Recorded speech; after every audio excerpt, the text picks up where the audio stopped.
Click checkout. Like back then, people are like, what? That's such a weird thing to pat. One click checkout. Who cares? Yeah. Because the difference between one click checkout and two click checkout or three is significant. People drop off.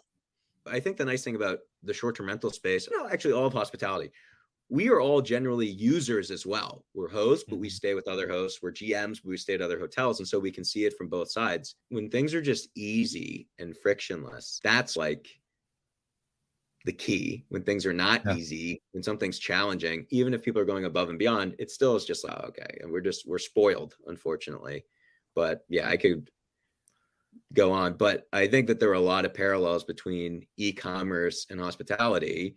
And a lot of it is just that like we're moving towards more digital world. And so how do you represent products digitally? Right now, you really just do that through images and video and descriptions and reviews. And so that becomes really important no matter what you're selling.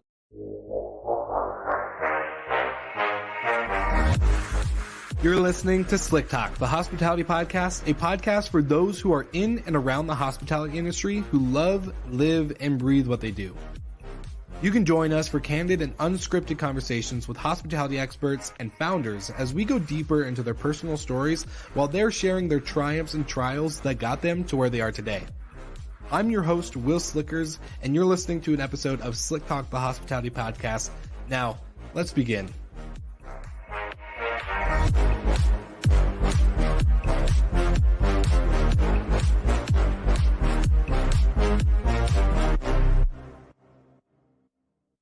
What's up, everybody? I'm your host, Will Slickers. Thank you for tuning into this episode. If you are here and watching the live stream, or if you're just listening on the audio version, just know that this episode, I interview Marc, who is a founder of Minoan. And in Minoan, this is a very fascinating conversation behind what goes into e-commerce, what is the shoppable experience for guests, how do hosts and property managers, or even hotel GMs earn extra revenue in stay and post stay, and what is the e-commerce world compared to short-term rentals, hospitality as a whole. There's a couple things that Marc has stated in this episode that got me really excited, and I think if you go all the way through, give it a full listen, you'll enjoy this conversation, have plenty of takeaways. And the biggest thing for me as the host and creator of the show is not to interview founders for founders. I say this at the end of the episode that I'm not doing this to give a community of founders extra content and conversation points to talk about. I'm doing this because I personally relate to the stories of founders as I've created my own business, as I've been struggling or have struggled with mental health and self-awareness and all these personal traits growing up as a kid. I want this conversation to be applied to anybody, whether you are a hotel housekeeper, if you are a tech founder, if you are a salesperson, if you are a marketing expert. I don't care what your role or what industry you're in.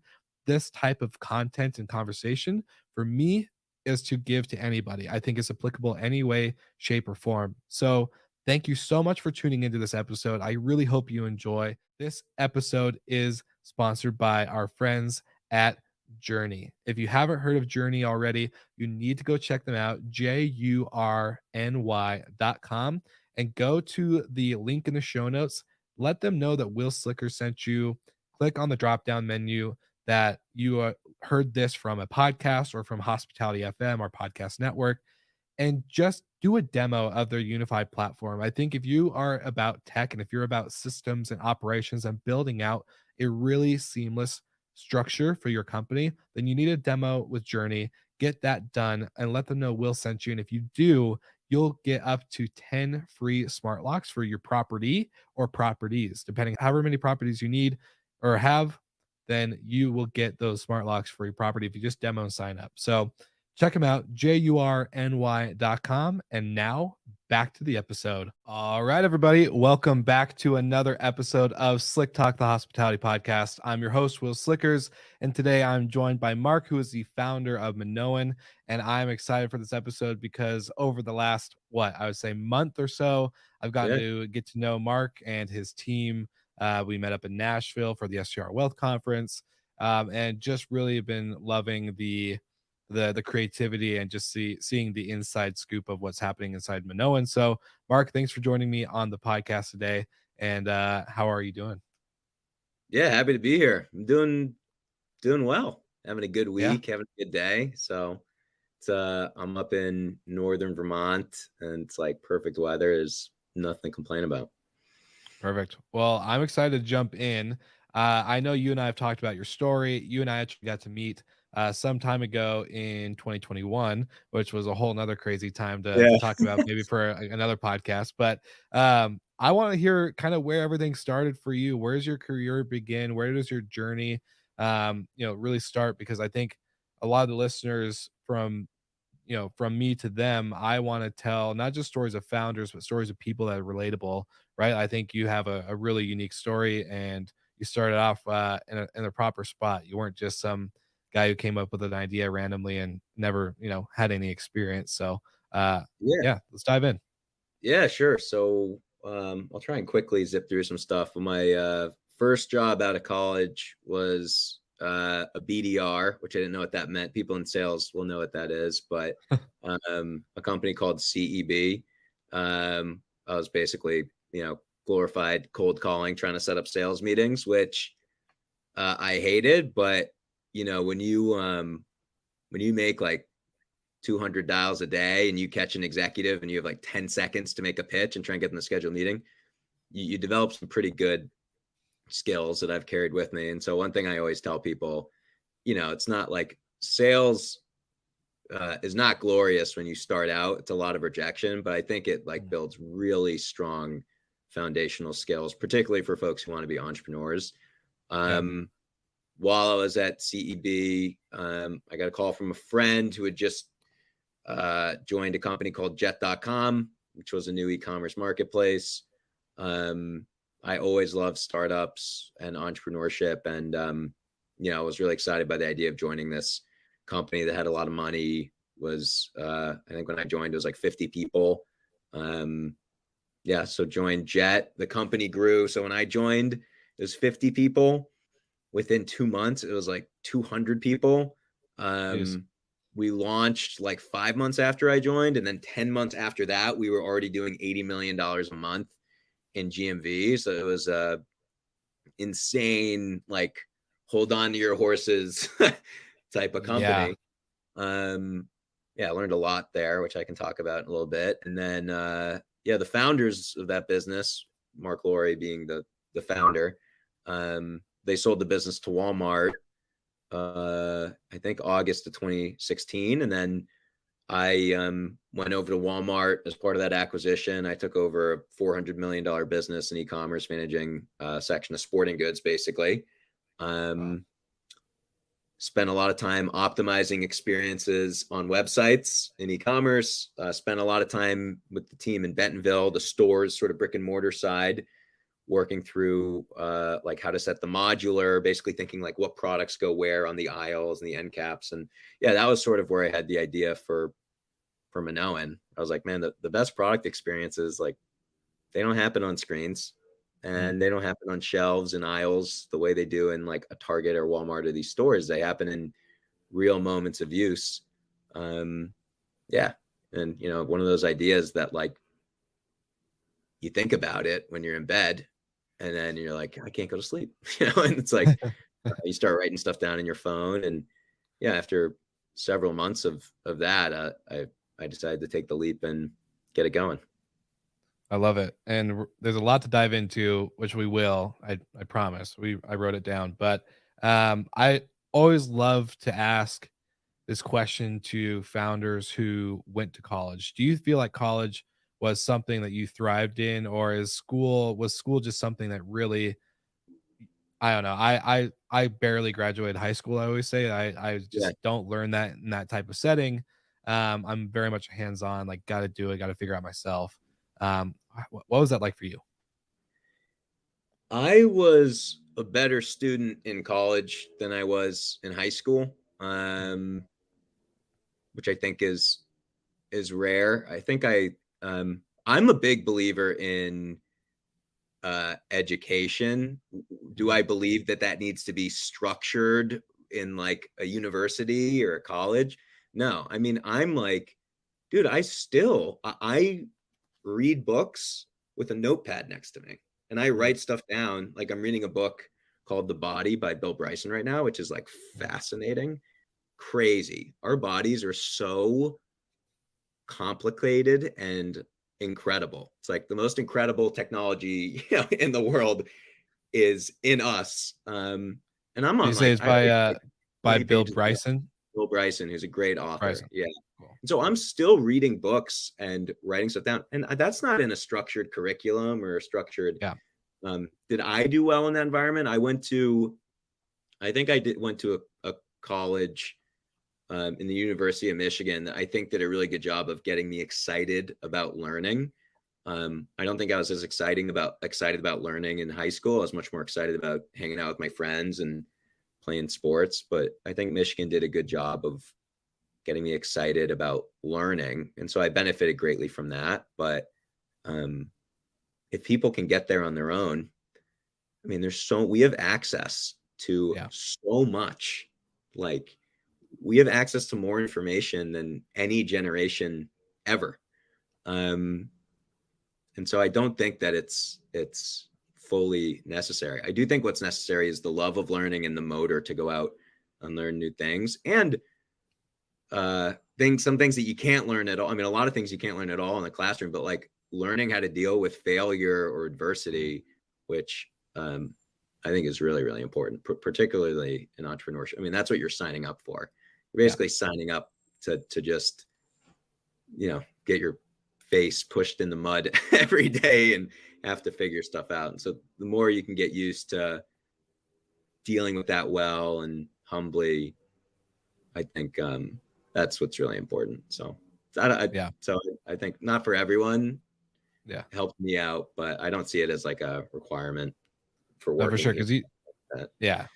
Well, I always think of it because like a lot of, you know, growing up, I'm a 95 baby. So I was always told, at least going, you know, through middle school and high school, hey, you need to think about your career, you need to think about college. What college are you going to? If you're not going to college, like you're going to set yourself up for failure. Most jobs need a bachelor's degree in something. Um, and I just never was that kid. And so, you know, a lot of founders, when I find out that they went to college, I'm always curious to see, was it college because they went to college because everyone's like, hey, you need to go and figure something out and kind of go with it? Or was it like, actually, do you survive and like thrive in an environment where I think you kind of phrased it better than I probably would have, because I made it 3 months through college and dropped out immediately. So but like, you know, when a company, or not company, but a college or university can get you excited about learning, I think for me, the reason why I've been able to continue like podcasting and doing all these things because I get excited about the growth and like learning new things along the way that get me amped up. So, you know, if a college can do that for you, then obviously like that's a good environment. I think Yeah. better than, yeah, better than a structured, go to class, go do your homework, take a test. It's heavily reliant on on really the teachers. Like when it Mhm. doesn't matter if it's high school or college. Like I became really interested in economics in college because I had a really good 101 professor. Hmm. One of my very good friends had a different professor and had a horrible experience and just like couldn't get into it. And I'm like, wow, that's ridiculous. That's crazy to me. That like Yeah. I don't think me and this person are very different. It's just like it's crazy. Like it's not the school. It's really the teachers, and there's so many good teachers on YouTube now. Like you can take all these great classes, and teachers also don't need to be structured teachers. They could be mentors or just like, you know, reading Shoe Dog, like Phil Yeah. Knight. You know, I'm like taking notes, like, you know, he's an entrepreneurial teacher in that book. So I think that part is important, like going to Mhm. people who have great experience and learning from them. But yeah, I mean, there's lots of elements of structured learning that don't work, and honestly are like detrimental, like where you really teach people the color in between the lines, and they don't realize that the world isn't like that like you Yeah. can influence things in different ways. So 100%. And you also said earlier too, I think the part where school I think is great because like I don't think, I don't know, I always get caught up in the people are like, oh, go to college, don't go to college, you don't need to do it, we have access to everything, right? Like yes, you do, but I think depending on who you are and how you're wired, that's where it gets really down to like, okay, you need to be able to make a choice. But the biggest thing I've been able to see through like friends and just like younger, generations that I've gotten to know through family or whatever, is that self-awareness is really like starting to develop right then and there. I think college helps kind of break out of that shell. In high school, no matter what, I don't think it's ever going to go away. It's so clicky. You're a jock, you're a band geek, you're a theater kid, you're a whatever you get kind of placed in. That's becoming super self-identifying for you in that age, to then where now self-awareness, I didn't really become like, I would say, fully self-aware until I like got to 21, 22. Not fully self-aware, like I'm unlocking like the universe in my Yeah, head, yeah. but like started to become self-aware, like holy shit, I'm doing things that like family wanted me to do, that I have actually have had never had a desire to do, but for some reason just got thrown into, or whatever like that case may be. um so yeah, I think that time specifically, like high school going to college, you get so much exposure to diversity and to adversity and to, yeah, all the other stuff that really make you think for yourself, rather than just, I'm doing it because my parents wanted me to go to this college, or I'm doing it because everyone else is here and I need to follow my friends, or whatever it may be. So Yeah. yeah, Yeah. I yeah, mean, the cerebral cortex, the outermost part of your brain, it's in development until you're like 25, 26. You're 26. You might have just hit like when 20, your brain 27, 27. yeah. Well, you're still learning. It doesn't mean you can't Yeah, learn yeah, new things. You can learn new things forever. yeah, But really like developing, like and growing the way you do when you're a child. mm, That sort of slows down at 26. And so that's like, we say 18, people are adults, and they are. I mean, at that, but your brain's developed enough at that point to make your own decisions. But really, like the skills, the things that you learn before 26 are the stickiest. So if you get mm, really good at sales before you're 25, or learning a language, that's like the most, that's the example people keep going to.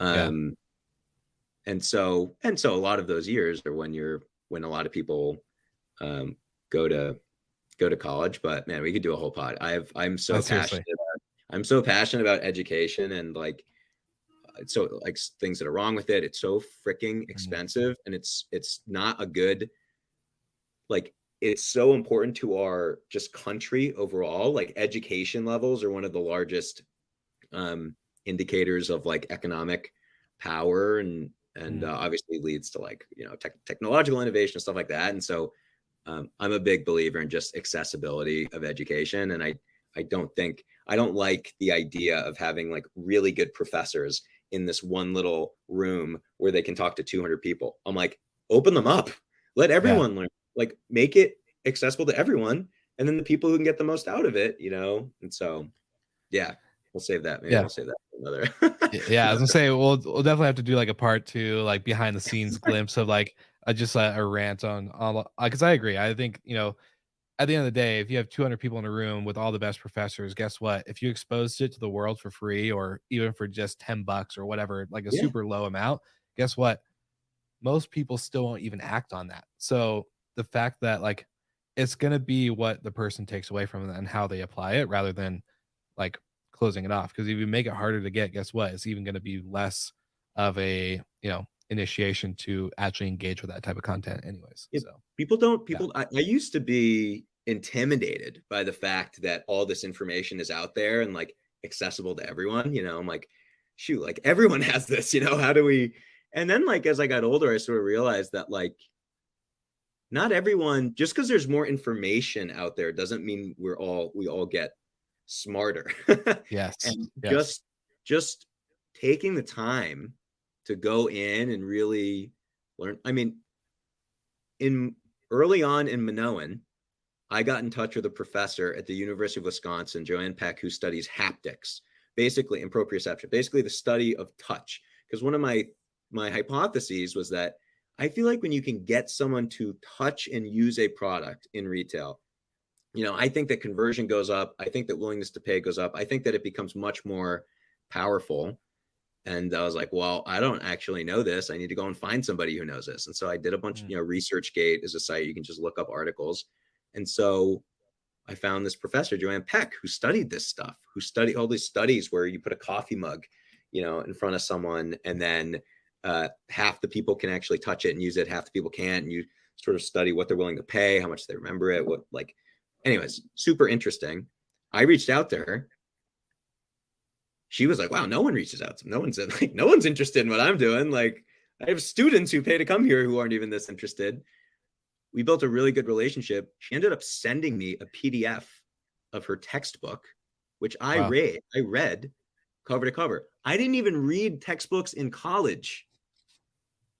I didn't read them in high school, but I read this thing cover to cover. And I think one of the things I wish, I'm still young and early in my career, but one of the regrets I have is I wish my passion for learning had bloomed a little bit earlier, Mm. because that's the real power. And it goes For back to sure. what we were talking about. Like, those are the people who are going to go out and get this information and internalize it and think critically and use that to then build better strategies and build good businesses. Yeah. That's what it all comes down to.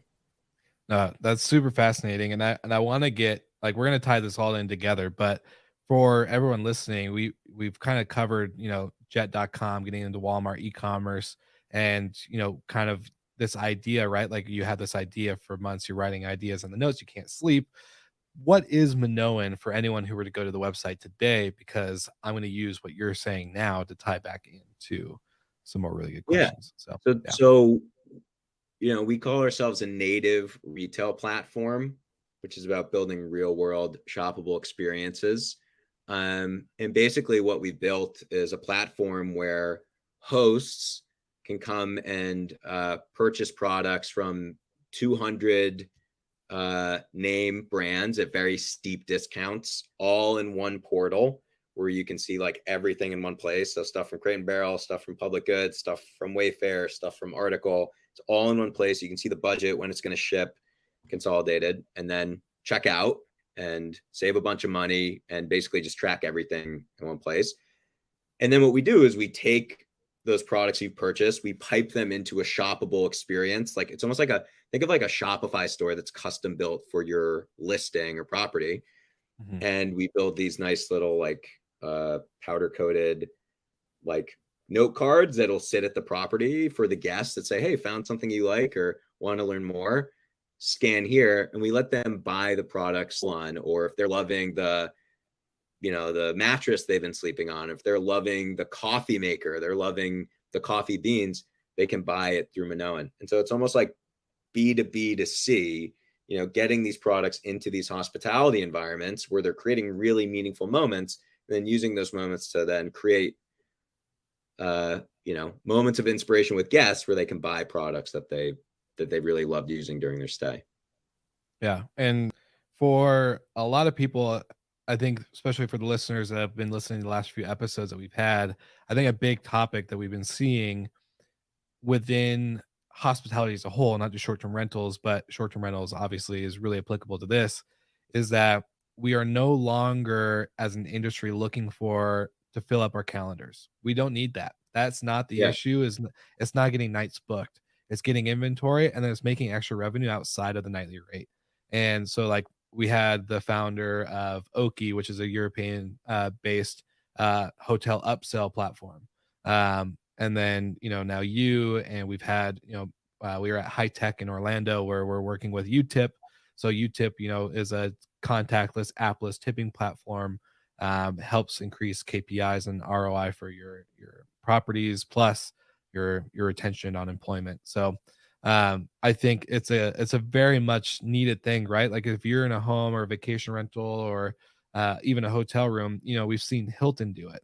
They come up with Yeah. their own mattresses, and guess what? You can now buy a Hilton mattress, bring it home with you, stuff like that. Like you get to experience it. So for you guys, when it comes to this shoppable experience, can you really describe maybe a little bit more in depth? I know you already covered, the experience moment making aspect, but what does shoppable mean when it comes to, having that experience, right? Like what is shoppable when it comes to a fragmented industry that's so spread out with so many different properties and so many different, everything else. Yeah. Yeah, I don't think shoppable is a word because every time I put it in an email, like it gets Yeah. underlined in red. So it is a a good question. But um, for us, it comes back to this theme of like the best product experiences. If we're talking about retail, Yeah. 99% of retail happens on screens in e-commerce or on shelves in brick and mortar stores. That's not where the best product experiences happen. The best product experiences happen in moments of use. And so we talk about shoppable stays. We mean when someone's coming and staying at your property, they're having these incredibly rich interactions with all these different types of products, electronics, smart thermostats, smart locks, lighting fixtures, furniture, snacks, fitness equipment, maybe even soap, shampoos. And there are moments of inspiration that occur there. Like people will be like, wow, this is a really nice soap or shampoo. And like, yeah, you can use it in the shower. You can't do that in e-commerce. You can't like actually see what does the shampoo smell like? How does it lather? You can't do it in a CVS. There's no shower head that you can like kind of Yeah. sneak under. Like, yeah, I like this one. That's true for every single product. Like it's better to sleep on a mattress for 3 or 4 nights and see how you feel when you wake up than to swipe through pictures on a website or go to a mattress firm and lie on one fully clothed for like 20 seconds with a salesperson sitting over you like, what do you think, you like that one?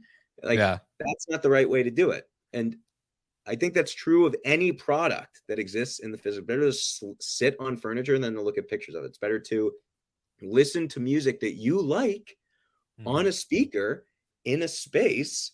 That's way better than going to Best Buy where they have one song queued up that's like perfectly tuned and you're just like, oh, this sounds good. Like, we're getting catfished in retail a whole lot.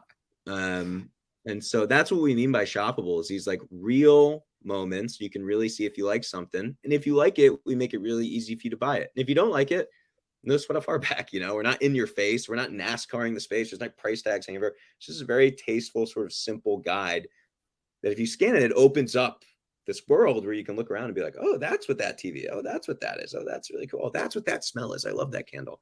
It's bringing those moments life. And that's what we mean when we say shoppable or native experiences. We think that's the best way to do it in retail. And we also just think that means that these hosts and GMs who are creating those moments are sitting on a lot of value. It's incredibly valuable. And I just don't think the hosts are getting credit for how much value they create there. And that's why we built Minoan, so they could save money up front and make money on the tail end. Because if you look at what those moments are worth, right? Someone's coming and sleeping on a mattress for 3 or 4 nights in a row. Like a CPC on Google for a mattress, CPC cost per click, could be like $7. So if a click, if like boop, if that's worth $7, what is it worth to these brands to have someone come in and sleep on their mattress for 3 or 4 nights? A hell of a lot more than that. And that's sort of the power and the value that we want to help these hosts and these hospitality professionals unlock. Because we already know brands are willing to pay for this. They're just not paying hosts right now. The reason why they're not paying hosts is because the technology and the infrastructure of tracking this and quantifying it has not existed. And that's what we're building. That's I was just writing down, I think the intentionality, right? When first thing I was taught through Marriott, right, is to anticipate the guest needs. So one thing that I've been seeing through this pattern of in-stay revenue, which can turn even to post-stay revenue, which can also turn into direct bookings, repeat guests, all this stuff through something as simple as really enjoying the mattress that they can't have at home, but yet they knew that when I was at that cabin in the woods with my fiance for the weekend, I got the best sleep I've ever had. Maybe, there was less cars and noise outside, but I slept really great on that mattress. And if I just knew the link, maybe I could continue that at home, which then next time I want to go on vacation, I'm gonna put that property in my top 10 or top 5, depending on the destination or field. But like that's such a long thread of moments and butterfly effects that happen, right? Like Yeah. that's yeah. So the intentionality behind it, I think, just overall, like I don't know. If you just put one QR code, like I like that you said you're not going to do tags everywhere, right? You're not going to be Yeah. walking into like an IKEA, right, where you're walking through every section and setting and Yeah. all this other stuff. But I think just having it there, anticipating the need of I might really enjoy the shampoo because I've been struggling with a itchy, dry scalp or whatever the situation may be, and I didn't have that here on this vacation or on this business trip. I really enjoyed that coffee maker and made my coffee faster than my coffee pot at home. I need something like this because I work remote, I travel, whatever. All this stuff really goes in. So I think just that alone, like you said, is the biggest value add you could probably do with little to no thought. Once, because I know hosts, like we met a lot of these hosts at the STR Wealth Conference, right? Like Yeah. they are so intentional with their properties. They're 1, 2, maybe up to 10 properties, but every single one gets the most highest level of attention to detail I've seen in a long time. And so to easily have that attention to detail carried over into something so simple, so easy that they don't have to continue to sell and do like they can embed it in messaging, they can have a little QR code there. Sorry, I know I'm selling really hard, but like you just kind I'm of picking sparked it up. a Yeah. I I was mean, gonna say you just sparked a, the thought of, this is why we love hospitality, right? It's moments, it's yeah, I think that I think a few things. One, I think that these hosts, there's different types of hosts. There's different yeah, strategies, and this is in like Choice has a very different strategy than Marriott. mhm, Same thing is reflected in the short-term rental. There are hosts who are like heads in beds. That's yeah, it. And then there are hosts who really are creating euphoric experiences. mhm, Um, and I think the people that are doing that, like they're four-walled influencers. mm, I And like I that. just don't think they're being treated that way. Um, and I think brands know that. When we talk to brands, they're like, we would love to be in these spaces, but they're like, how? They're like, Yeah, we don't have a systematic way of doing this. Like it's a super fragmented market. How do we go out and validate? How do we, so we're like, well, we do all that. And that's why we have an mhm, application process. We talk to hosts and we're inspired. I mean, we're inspired by properties all the time. We're like, wow, this is incredible. And the other thing I'll say is like hospitality is an industry. We're very familiar with the experience economy. mhm, That's like our bread and butter. That's where we make money. I think there's another potentially even larger economy that these folks should be getting a piece of, and that's the attention economy. mm, And the attention economy is monopolized right now by Facebook and Google. I mean, that's what they're doing. They are markets for attention, quite simply. They get your attention and they serve you. It's kind of like, they serve you a brand that is paying for it. So, and that's big. I mean, those are publicly traded companies. Go look, yeah, go look how many billions they are printing every quarter in profit. yeah, Again, being hosts know that. That's after you pay everyone else, just in pure profit. So, and again, it goes back to the click thing. I think that the moments of attention that hosts provide are more valuable. And I think it's more natural. It doesn't need to be pop up, boom in your face. It's like, yeah, we have a tea kettle here. If you make tea, use it. If you don't make tea, you don't have to use it. We don't need to be like, boom, try the tea kettle.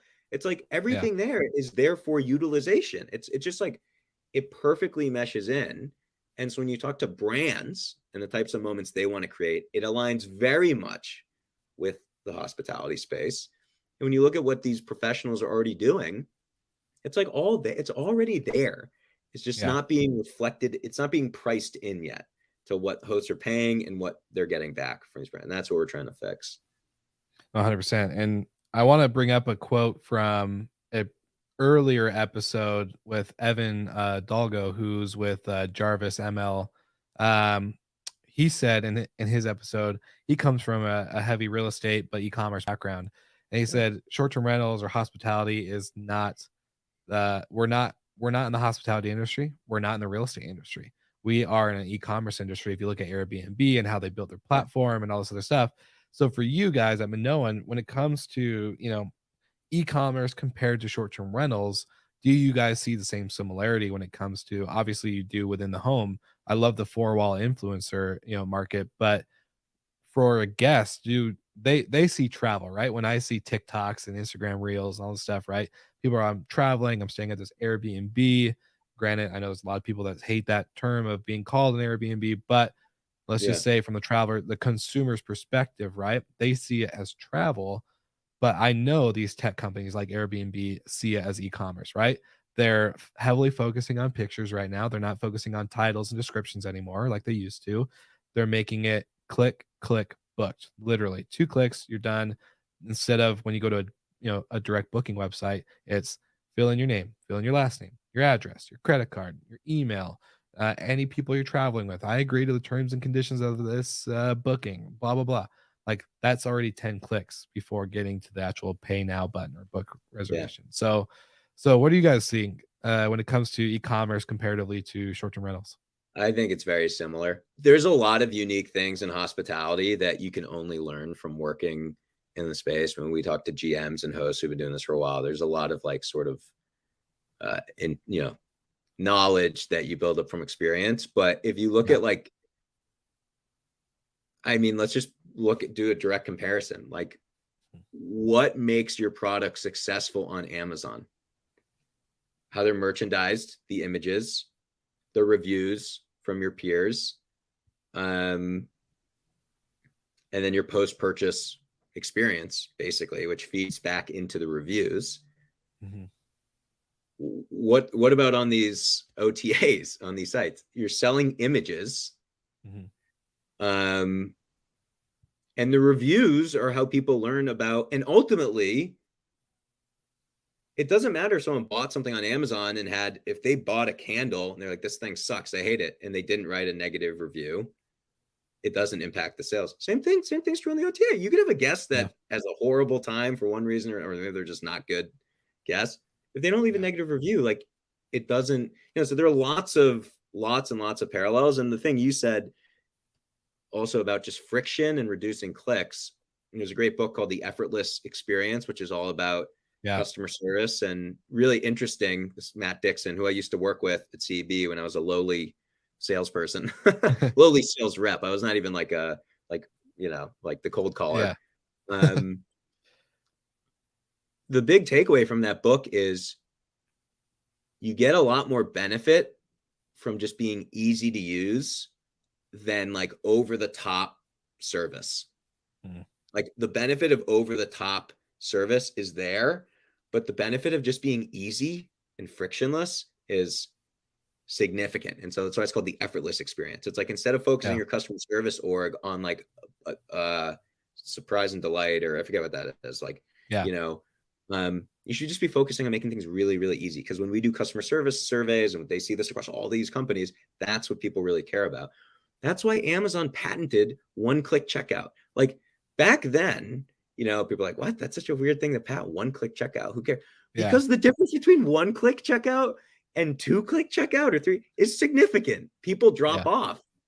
And I think the same thing is also true in these sort of, I think the nice thing about the short-term rental space, actually all of hospitality, we are all generally users as well. We're hosts, but we stay with other hosts. We're GMs, but we stay at other hotels. And so we can see it from both sides.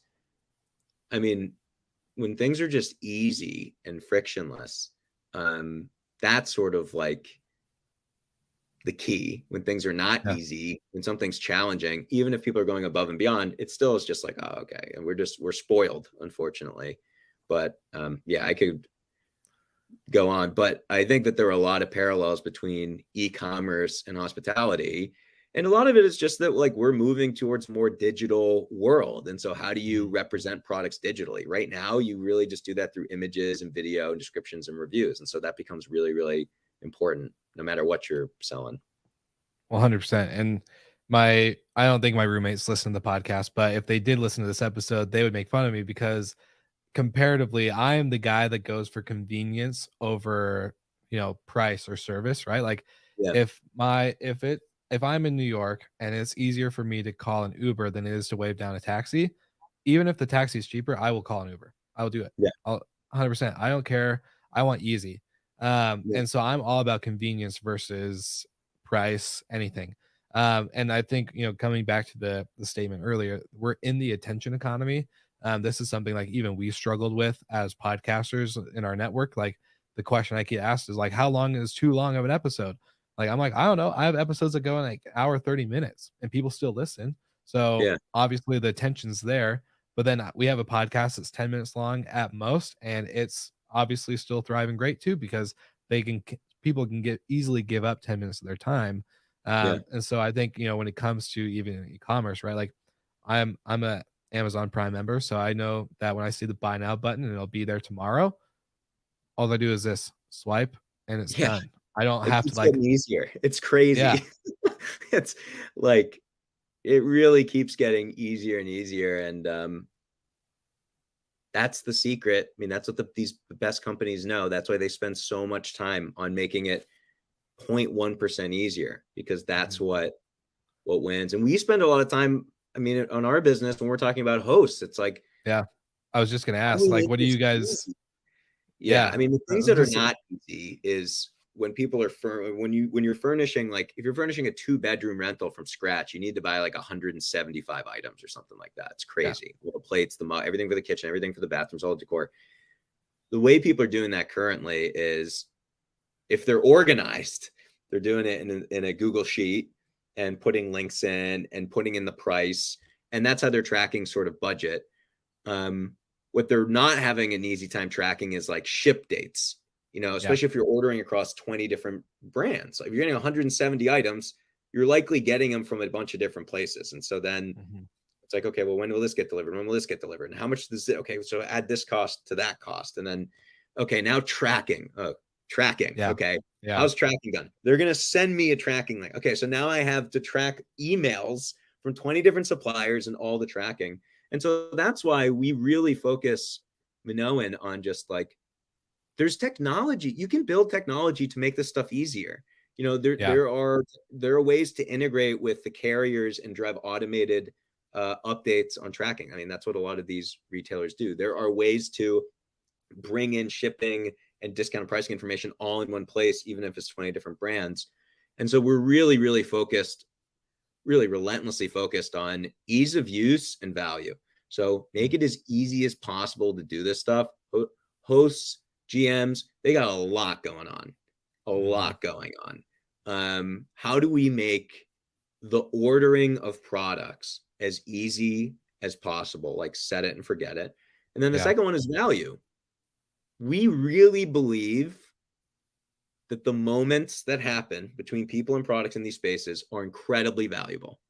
And so mhm, if we believe that, that means that brands shouldn't just view hosts or hotels as customers for them to make money off of.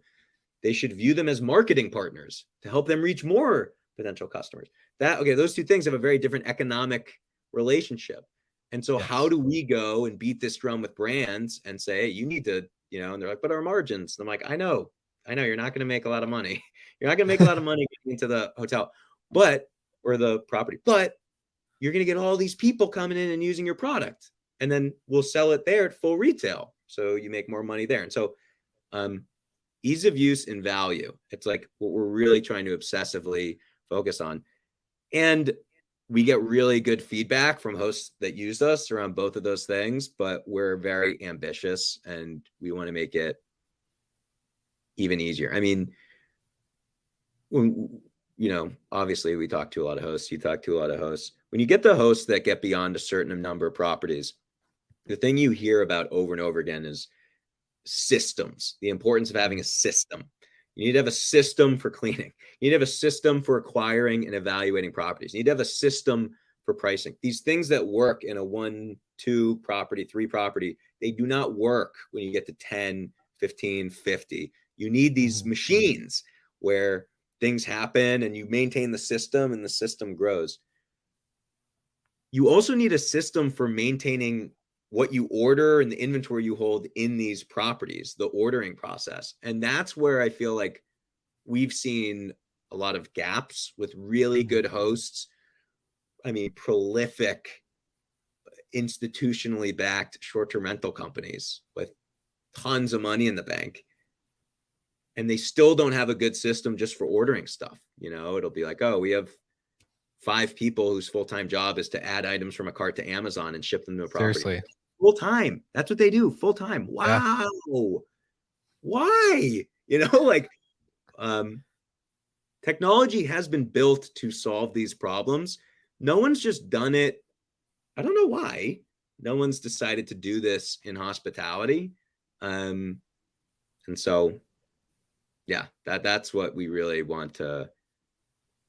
I mean, the amount of time people waste on manual tasks that could and should be automated is pretty mind-boggling. To see how far like consumer retail has gone, like with Amazon. I mean, the one, it's like you're talking about the swipe, and then to see how far behind like B2B retail is. And like I think there's a stat that 50% of B2B suppliers and brands don't even have a transactional website. Like you can't even, it's just crazy. So there's a lot.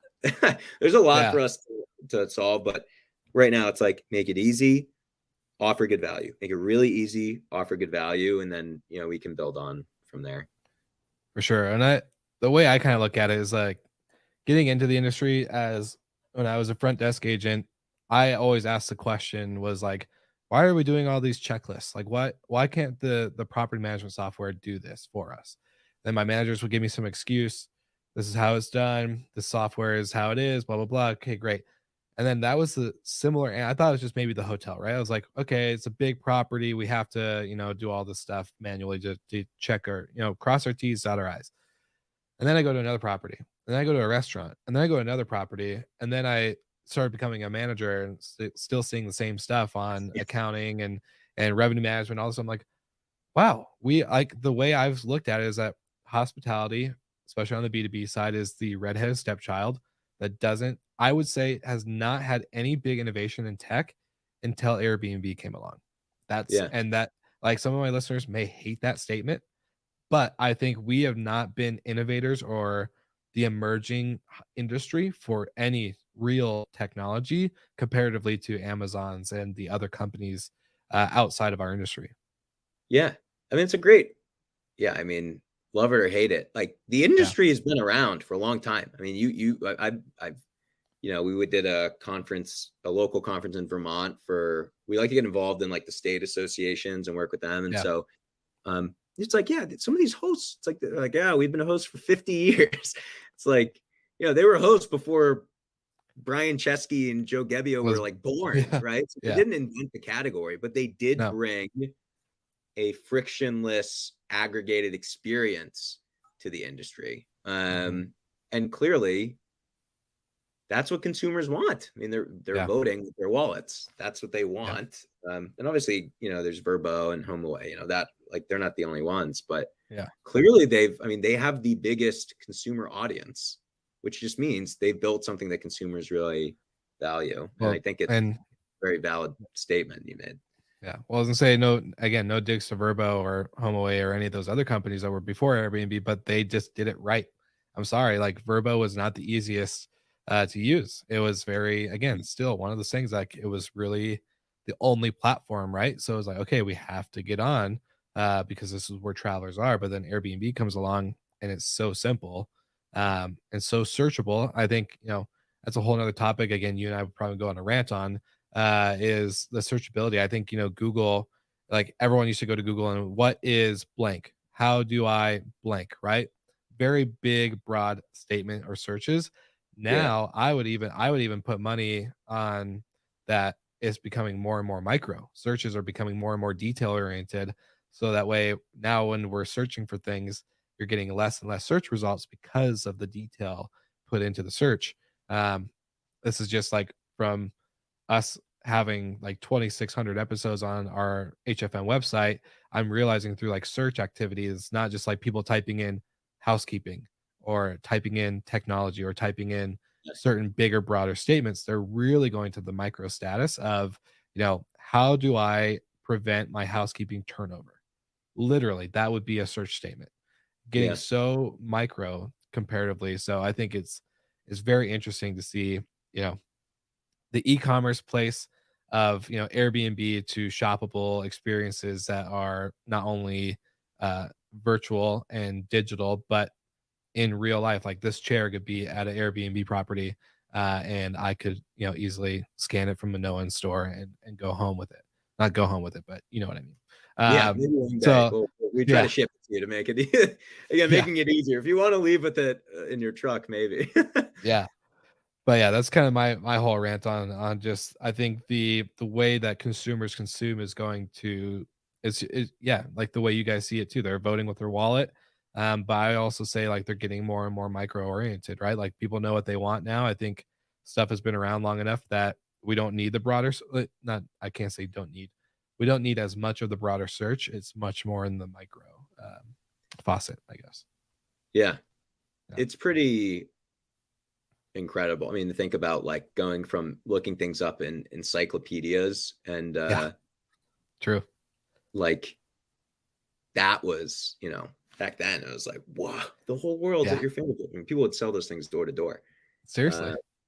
I remember Like, my parents when I was in like, I don't know, 4th or 5th grade being like, "You need to carry a dictionary with you because this is yeah, like the most important book in the world based on knowledge and accessibility and like all this stuff." And I was like, "I hate the dictionary." yeah, I got so I got so mad whenever they told me that. I was like, stop pushing the yeah. dictionary on me." But yeah. It's like go from that, and then now it's because that was like one organization basically saying, "Here's everything you need to know." But now with like, Google just it's like it's the front page of the internet, and so Yeah. you can find very, very, very specific things and answers, and I think that they're just changing behavior where we expect Yeah. to be able to get answers for very nuanced, micro, as you would say, searches or questions. Yeah. Well, another kind of like one of the closing questions I wanted to ask you that I wrote down earlier is just more or less from your experience going from, starting off in the startup life with Jet being one of the top or not the top, one of the first 50 people there, then seeing how fast that company grew, 80 million a month, that's freaking nuts. To then, getting to the execution of Minoan, to now the stage that you guys are at, what has been the biggest learning takeaway implementation for you personally as a founder that you may not have known or realized prior to you getting into this industry or into this, career path that you've chosen? Yeah, I think another, I guess, part of my career that I didn't mention that it's important in this question is I did start my own business while I was in that sales job called Tail Your, which is basically like virtual tailoring. So I had this Mm, experience where my dad was getting married. I didn't like have any button downs. I never wore button downs. I had to get one. It was like a yeah, smock, and I had to get it tailored, and it was like $80. I was like, $80. The shirt was like $30. I'm paying you $80 yeah, a tailor, and then it was like I feel like more people would get stuff tailored if it was cheaper, and so built this experience where you could do that, and it was freaking hard, man. That was like my first run in with the entrepreneurial buzzsaw. Like yeah, I was like, oh, you just start a company, and then it's like, wow, everything's hard, everything, every part of it. everything. The stuff you Yeah, already knew was going to be hard is hard, and then the stuff you didn't even think about is hard, and there's so much. And so that was important because the perspective I went into Jet with was like, how do you do this? Because seriously. I tried to do it and ended up flat on my ass, basically. So like, how do you do it? And man, it's just like it's about having a really clear vision and hiring really good people and making them clear on the vision and having a Mm, system for them to operate. So values, this is how we make decisions, and just let them go. Just let them go. Hire good people. And Mark Laurie would say this all the time: hire good people and then trust them so much that they mm, could burn you, but they choose not to, you know? mm, Um, and weird, I mean, at Minoan, it's like like all my employees have access to the bank account. Like they're paying, we're paying hosts, we're paying people. Like someone could definitely clear that thing out and, run to Canada or Mexico. We brought on like actual accountants who were like, you cannot do this. So probably less so now. But I mean, there's lots of situations where in Minoan, it's like, we just trust people. We're very transparent. We just shared out sort of like pay scales. So it's like, hey, if you're at this level, this is how much you make. This is how much equity you get. If you're at this level, this is how much you make. There's no negotiation. When you look around, the person at your level, they didn't negotiate something higher. Like it's transparent. When you get promoted, you know exactly what you move into. You know exactly how the equity changes. And so I think the transparency, the trust. I mean, these are actually the values of Jet: trust, transparency, and fairness, which are great. And I think one of the hardest things about, like, there's no new information. There's no, like, when when you start a company, it's not like, oh, this is what makes it work. No one ever talks about this. It's all the same stuff. It's not going to be any information that you haven't heard before. Hire good people. Yeah, we've all heard that. Have a clear vision, maintain focus. We've all heard that. Systems. Like, have systems. We've all heard that. It's just the wisdom of having context. It's like, yeah, I know, hire good people. But then when you actually do it, you're like, oh man, you got to hire good people. It's like, I get it now. I thought I understood it, but now I really understand it because I have the context and experience. And so I don't think there are any secret silver bullets.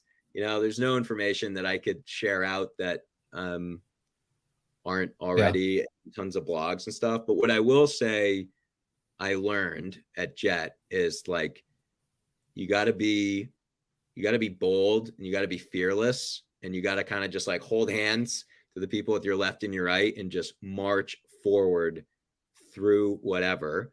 And sometimes it doesn't work, and that's okay. Like, sometimes these companies don't work. That's fine. Good ideas fail, good founders fail, good founders with good ideas still fail. But if you don't give up and you just keep moving and keep moving, your chances of success are actually pretty high. And so I think the biggest thing is just like really like getting missionaries and not mercenaries, and aligning people, building trust, being transparent, setting a vision, letting your vision be openly debated and discussed, letting someone say, I actually don't agree with that. Okay, let's talk about it. Because maybe you're right and we can change it. But I've thought about this a lot. I have, 100 pages in a notepad that was next to my bed that say, this is the way to do it. And so if you can poke holes in it, then fine. But I've spent a lot of time and I'm ready to defend it in front of the company. And so I think all that stuff is what I've learned so far. But I'm still, we were talking about education and self-discovery. Like, I'm still learning a lot about myself and what works. And so, we could have this conversation again in a couple of years, and I don't know, maybe you'll get a different answer. That's just how wisdom works. You see the same information, but you see it in a different way. That's why sometimes you read a book when you're younger, you read it again 10 years later, and you're like, wow, I did not read it that way.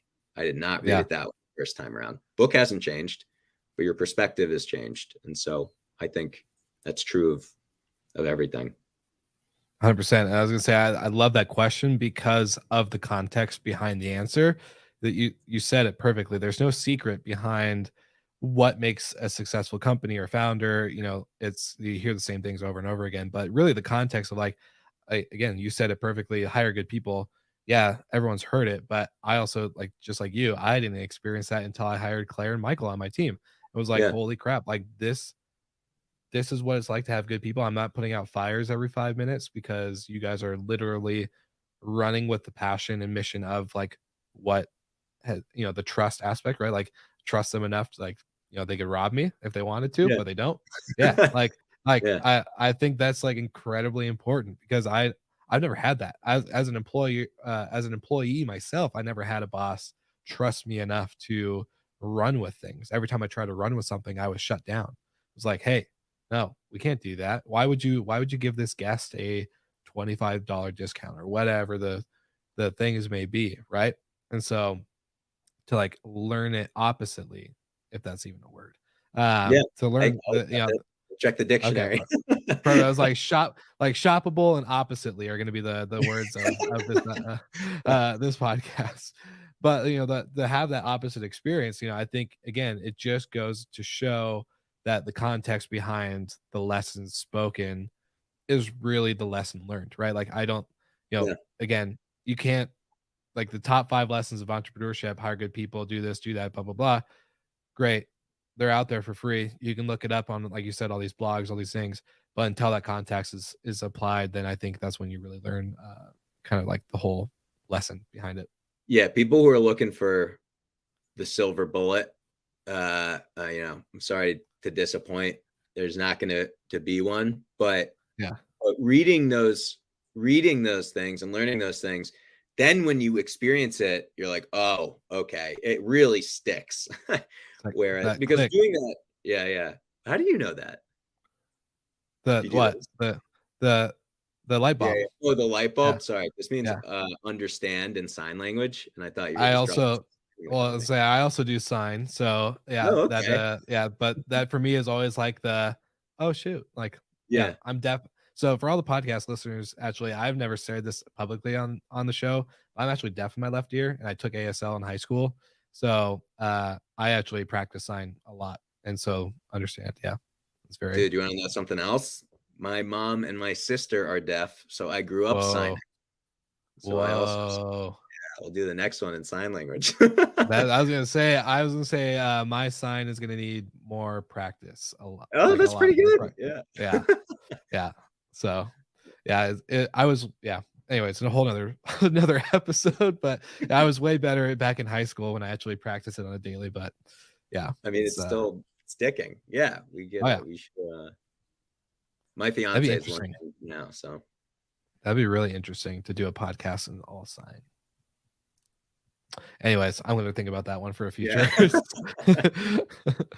Well, sweet. I know we got distracted here at this last portion, but Mark, I really have enjoyed the conversation, and I just think for anyone listening, short-term rentals, hotels, restaurants, cafes, technology entrepreneurs, founders, and the whole point of this show is not to just interview founders for founders. It's really to interview founders and talk about this type of stuff for anybody. Like, right? I don't think you need to be a founder to listen to this conversation. I think everything that you said is applicable to a team member, to a stay-at-home parent, to whoever, right? Like, I think just overall, this conversation has been really fun for me.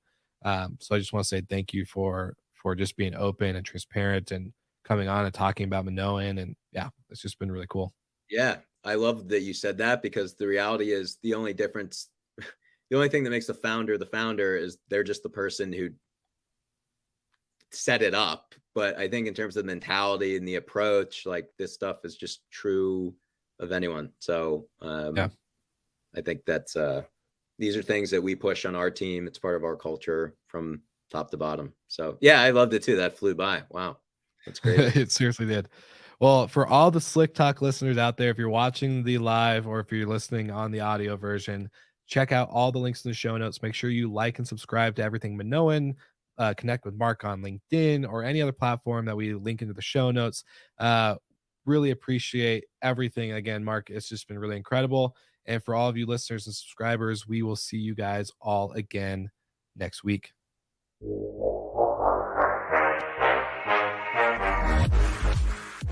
Thank you so much for listening, and thank you to our show partners for making Slick Talk, the hospitality podcast, possible. We hope you enjoyed the show, and we would love to connect with you outside of the podcast. So you can follow us on all of our social media channels for daily hospitality content, or find us on slicktalkthepodcast.com. And don't forget to rate, review, and subscribe so you never miss an episode. I'm your host, Will Slickers, and we will see you guys all again next week.